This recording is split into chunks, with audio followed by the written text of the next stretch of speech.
Introduction. A 13-year-old girl in Netherlands is given a diary for her birthday. 2 days later, she starts writing in it. It would have been a typical diary of a typical teenage girl, only it was the June of 1942. Adolf Hitler had launched his aggressive campaign against the Jews of a continental Europe. His armies had taken over much of the continent already: Austria, Czechoslovakia, and Poland, falling one after the other like matchsticks. And when the Germans entered Netherlands, the little girl, also a Jew, went into hiding with her father, Otto Frank, her mother, Edith, sister Margot, and another family of three in a sealed off room concealed behind a wooden bookcase in the upper annex of her building her father worked in Amsterdam.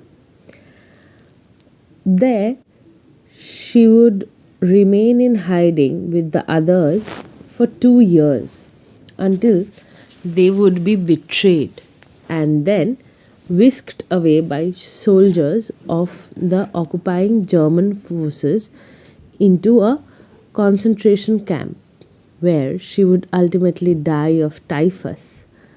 A mere 2 weeks before she would have been liberated along with the others by British troops, and she managed to pull herself through the illness.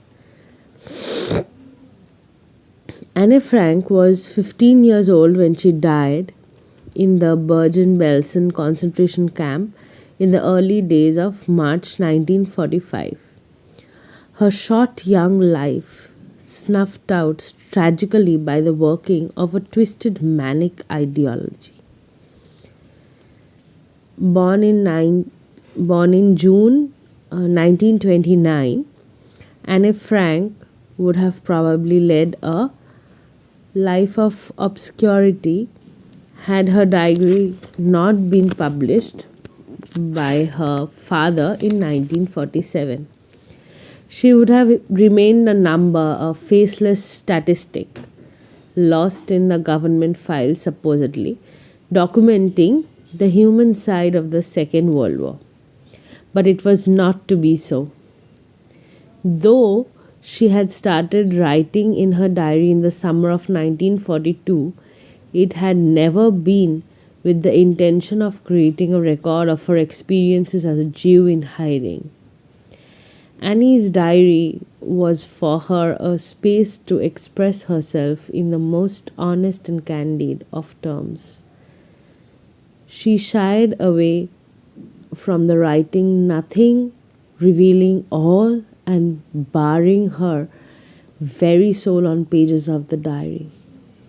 However, in March 1944, Anne heard a radio broadcast of a member of the Dutch government in exile in London who spoke of the wanting to create a public archive of the Dutch people's experiences of oppression under German regime.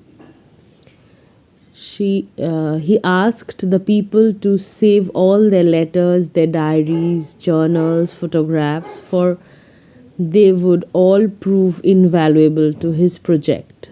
Inspired, Anne began editing her journal with the intention of submitting it for the publication once the war was over.